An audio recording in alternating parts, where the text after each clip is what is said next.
false position method.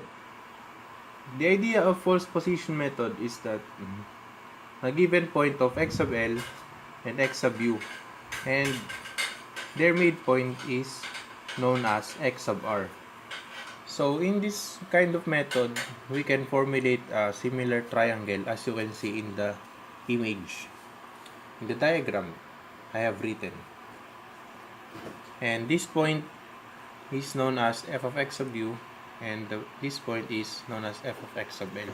So the general formula for false position method is x sub R is equal to x sub U minus f of x sub U times x sub L minus x sub U all over f of x sub L minus f of x sub U. So this is the general formula for false position method. So suppose you are given the function of x cubed minus x minus 4 is equal to 0, and an initial guess of x sub L is equal to 1 and x sub U is equal to 2. We're going to solve for the function of x sub L and a function of x sub U. So that will be f of x sub L is equal to 1 cubed minus 1 minus 4 is equal to negative 4. And function of x sub U, that will be f of x sub U is equal to 2 cubed minus 2 minus 4 is equal to 2. Now, solving for x sub R using the general formula, that will be x sub U, which is 2, minus f of x sub U, which is 2, times x sub L 1 minus x sub U 2 all over f of x sub L is negative 4 and minus f of x sub U, which is 2. So x sub R will be 1.67. Now, getting the function of x sub R, so that would be f of x sub R is equal to 1.67 cube minus 1.67 minus 4, that will be negative 1.01. So we're going to make a table again. That will be I x sub L, x sub U, x sub R, f of x sub L,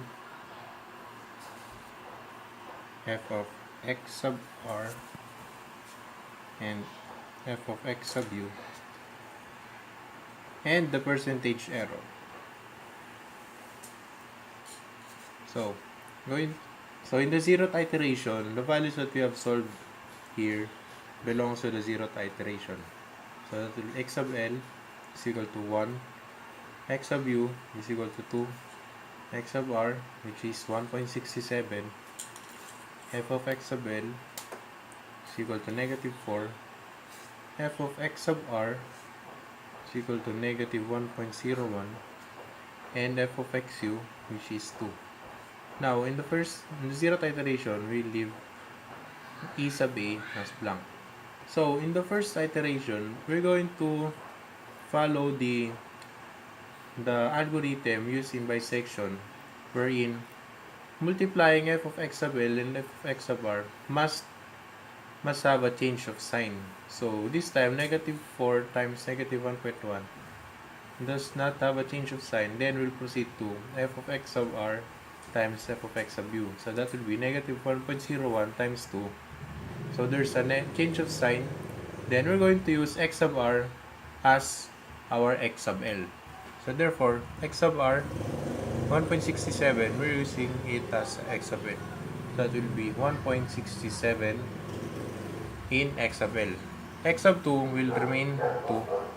And x sub r, we're going to solve for the x sub r again.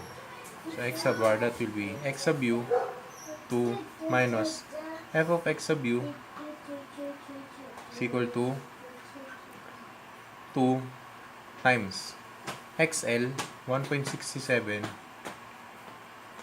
minus x sub u, which is 2. Parenthesis.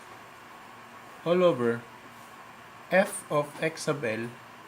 So we're going to solve it to f of x sub l for the first iteration. That will be 1.67 cube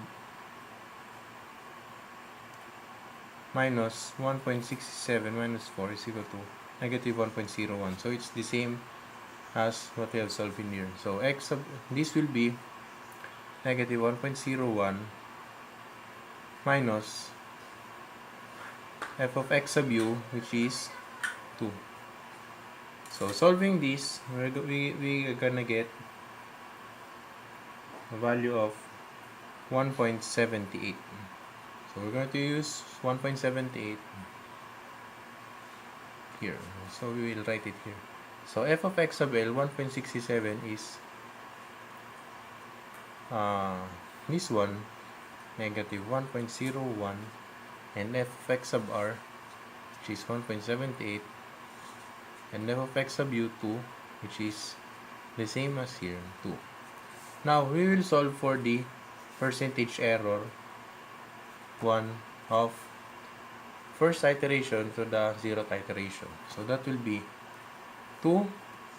Remember the formula, 2 minus 2 over 2 times 100.